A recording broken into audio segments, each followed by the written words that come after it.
सत श्री अकाल दोस्तों, कैसे हैं आप हमेशा सुखी और खुश रहें।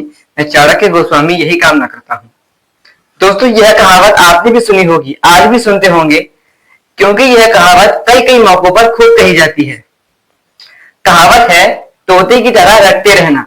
दोस्तों, निश्चित ही तोते की तरह किसी चीज को रटना या रटकर याद करना किसी प्रतिभा का लक्षण नहीं है, बल्कि यह हमारी अज्ञानता का ही लक्षण है। क्योंकि तोता रटकर जो कुछ भी बोलता है वह उसे समझता नहीं है।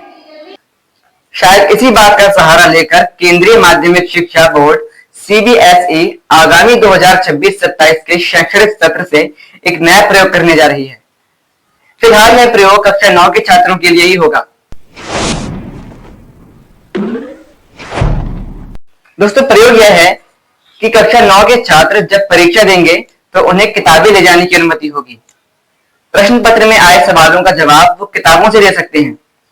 मतलब जिसे अभी तक नकल कहकर प्रतिबंधित किया जाता था, उसी नकल को अब अनूठे प्रयोग के तौर पर लागू किया जाएगा।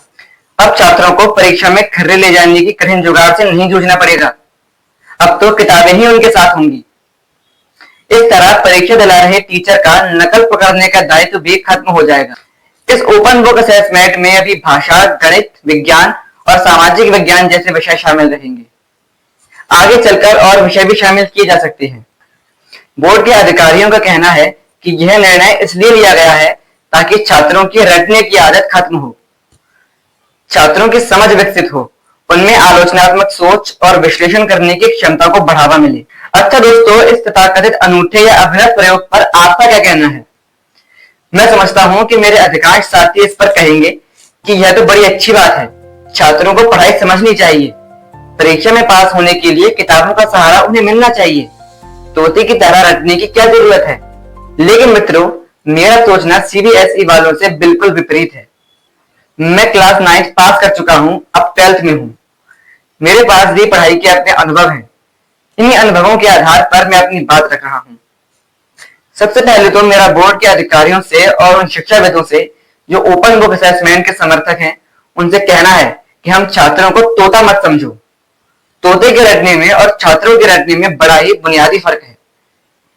अगर हम 8 का पहाड़ा याद करने के लिए रटते हैं तो यह समझते भी हैं कि हम हर बार 8 का गुणन कर रहे हैं। जब हम कहते हैं कि 8 सत्ते 56, तो यह जानते हैं कि 8 में 7 का गुणा किया गया है अथवा 8 की संख्या को 7 बार जोड़ा गया है। हम यह भी समझते हैं कि 56 कितनी संख्या होती है। जबकि तोता न पहाड़ा समझता है, न गुणान समझता है, न संख्या समझता है, वह बस कह देता है 8 सत्ते 56। ध्यान देने वाली बात यह भी है कि पहाड़ों को एक बार रटने के बाद हम उन्हें जीवन भर नहीं रटते रहते। वो जब हमें याद हो जाते हैं तो जीवन भर हमारे काम आते हैं। दोस्तों, मेरा साफ साफ मानना है और आप भी यह बात मानेंगे कि रटना शिक्षा के लिए या कहे पढ़ाई के लिए एक अनिवार्य उपाय है। हम पहाड़े रटकर ही याद करते हैं।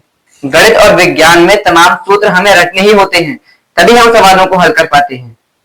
अंग्रेजी में हमें ट्रांसलेशन के नियम रटने होते हैं, क्रियाओं की फर्स्ट, सेकंड, थर्ड फॉर्म रटनी पड़ती हैं, शब्दों की स्पेलिंग रटनी होती हैं। संस्कृत में रूप और धातु हमें रटनी होती हैं। इतिहास में महत्वपूर्ण तिथियां रटनी होती हैं। देशों की, प्रदेशों की राजधानियां रटनी पड़ती हैं। बिना रटे हमारी शिक्षा आगे बढ़ ही नहीं सकती, क्योंकि रटने के बाद ही चीजें स्थायी तौर पर याद रह पाती हैं। और हम छात्र ही क्या, कुछ पेशे भी ऐसे हैं जहां रटने की जरूरत हमेशा बनी रहती है। पुजारियों को मंत्र और श्लोक रटने पड़ते हैं, मुल्लाओं को कुरान की आयतें रटनी पड़ती हैं, पुलिस वालों को, वकीलों को धाराएं रटनी पड़ती हैं, संविधान के अनुच्छेद भी रटने पड़ते हैं, डॉक्टरों को दवाओं के नाम रटने पड़ते हैं, कथावाचकों को गीता के श्लोक और रामायण की चौपाइयां रटनी पड़ती हैं, मंच पर सुनाने के लिए कवियों को अपनी कविताएं रटनी पड़ती हैं, फिल्म और रंगमंच के अभिनेताओं को अपने डायलॉग रटने पड़ते हैं। इसलिए रटना कोई बुरी आदत या बुरी बात नहीं है। रटने की प्रक्रिया से मनुष्य का दिमाग मजबूत और विकसित होता है। न रटने का विकल्प मिलते ही हमारी याददाश्त क्षमता कमजोर होने लगती है।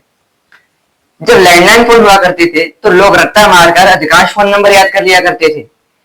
आज कुछ लोगों को अपना और अपने घर वालों का फोन नंबर भी याद नहीं रहता। कैलकुलेटर मिलने से लोग साधारण से जोड़ घटाना और गुणा भाग भूल गए हैं। तो मेरा मानना तो यही है दोस्तों कि छात्रों की रटकर याद करने की कला कायम रहनी चाहिए। उनकी स्मरण शक्ति के आधार पर ही उनकी परीक्षा होनी चाहिए। किताबों से परीक्षा देना परीक्षा का मखौल ही होगा।